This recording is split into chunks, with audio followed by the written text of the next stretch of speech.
റസൂലുള്ളാഹി തങ്ങൾ ചിന്തിക്കുകയാണ്, തായിഫിൽ റസൂലുള്ളാഹിന്റെ ഉമ്മയുടെ ബന്ധുക്കൾ ആങ്ങളമാരൊക്കെയുള്ള അമ്മാവന്മാരുള്ള സ്ഥലമാണ്, അവിടെ പോയി നോക്കിയാൽ കുറച്ചൊരു ആശ്വാസം ഉണ്ടാവും എന്ന് വിചാരിച്ചാൽ തായിഫിലേക്ക് പോയത്. പക്ഷെ തായിഫിൽ പോയി നോക്കുമ്പോൾ അതിനേക്കാളും അപകടമാണ് ഉണ്ടായത്. അപകടം എന്ന് മാത്രമല്ല, മക്കക്കാർ ചെയ്യാൻ പോലും പരസ്യമായി ചെയ്യാൻ പോലും മടിച്ച പലതും അവർ ചെയ്തു. അവർ കുട്ടികളെ കൊണ്ട് കല്ലെറിയിപ്പിച്ചു, ഭ്രാന്തന്മാരെ കൊണ്ട് കൂക്കി വിളിപ്പിച്ചു. അല്ലാഹുവിന്റെ റസൂൽ സല്ലല്ലാഹു അലൈഹി വസല്ലം ഈ ഏറും അതുപോലെ പ്രയാസങ്ങളുമൊക്കെ ഏറ്റുകൊണ്ടിരിക്കുമ്പോ വീണ്ടും വന്നിട്ട് വലിയവരെന്നിട്ട് എണീപ്പിക്കുകയാണ്. ഇരിക്കാനായില്ല മുഹമ്മദ്, എണീക്ക് നടക്കും, പിന്നെ എറിയാണ്. അല്ലാഹുവിന്റെ റസൂൽ മുഹമ്മദ് മുസ്തഫ സല്ലല്ലാഹു അലൈഹി വസല്ലം ഈ വിഷമങ്ങളൊക്കെ സഹിച്ച് പ്രയാസപ്പെട്ടുകൊണ്ടിരിക്കുമ്പോഴാണ് റസൂലുള്ള വന്ന സമയത്ത്, റസൂലുള്ള ഇരിക്കുന്ന സമയത്ത് ആ മലയുടെ മുകളിൽ നിന്ന് ഒരു യഹൂദി ഒരു കല്ല് ഉരുട്ടിവിടാൻ നോക്കുകയാണ്.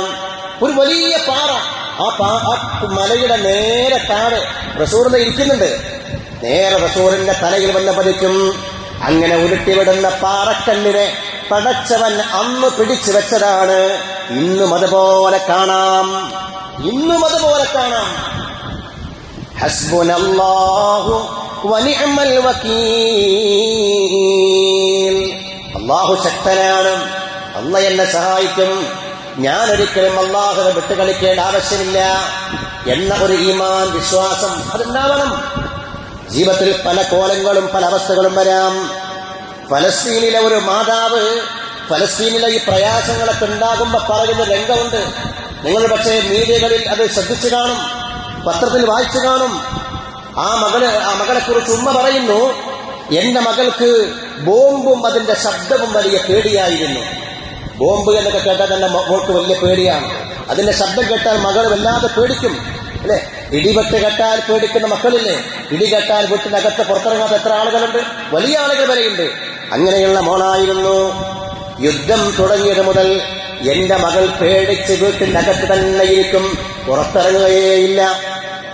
എന്നാൽ ഒരു ദിവസം അവളെ വല്ലാത്ത സന്തോഷത്തോടു കൂടെ കാണുകയാണ്.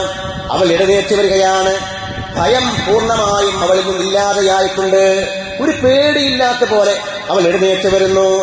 എല്ലാം അപ്രത്യക്ഷമായതുപോലെ അവൾ എന്നോട് ചോദിച്ചു, ഉമ്മീ നിങ്ങൾ ഇത് കേട്ടോ? ഉമ്മാനോട് ചോദിച്ചു, ഉമ്മ നിങ്ങൾ ഇത് കേട്ടോ? എന്താ മോളെ കേട്ടത്? ആ മകള് പറഞ്ഞു, എന്നോട് ആരോ ഒരാൾ ഭയപ്പെടണ്ട എന്നിങ്ങനെ പറഞ്ഞുകൊണ്ടിരിക്കുന്നുണ്ട്. എന്നോട് ആരോ ഇങ്ങനെ പറഞ്ഞുകൊണ്ടിരിക്കുന്നു, മോളെ നീ ഭയപ്പെടണ്ട, നീ പേടിക്കണ്ട എന്നിങ്ങനെ പറഞ്ഞുകൊണ്ടിരിക്കുന്നുണ്ട്. ഞാനതിങ്ങനെ കേൾക്കുന്നുണ്ട്. ഉമ്മ നിങ്ങൾ കേട്ടോ എന്ന് ആ മകൾ ചോദിക്കുകയാണ്. ആ ഉമ്മയോട് പറഞ്ഞു, അല്പസമയം കഴിഞ്ഞ് മാതാവ് പുറത്തായിരുന്ന സമയം വീട്ടിന് മുകളിൽ ഒരു ബോംബ് വന്നുകൊണ്ട് വർഷിക്കുകയാണ്, ഒരു ബോംബ് വന്നുകൊണ്ട് വീഴുകയാണ്. ആ കുട്ടി മരണപ്പെട്ടു പോവുകയാണ്. മാതാവ് പറയുന്നു, അപ്പോഴാണ് എന്റെ മകൾ അല്പം മുമ്പ് പറഞ്ഞ വാക്കിന്റെ പൊരുൾ എനിക്ക് മനസ്സിലായത്.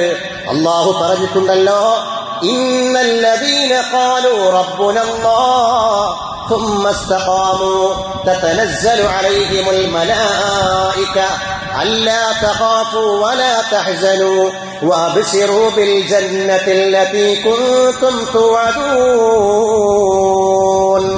നല്ല ഈമാനോടെ ജീവിച്ച ആളുകൾ അവർ മരിക്കുന്ന സമയത്തിന് മുമ്പ് അവർക്കറിയാൻ കഴിയും. ഇന്നലെ പോലെ ഞങ്ങളെ ഒരു ഗ്രൂപ്പിൽ ഇങ്ങനെ ചർച്ച ചെയ്തുകൊണ്ടിരിക്കുകയാണ്. അവരുമായി ബന്ധപ്പെട്ട ചില ആളുകൾ മരിക്കുന്ന അല്ലെങ്കിൽ മരിച്ച തലേ ദിവസം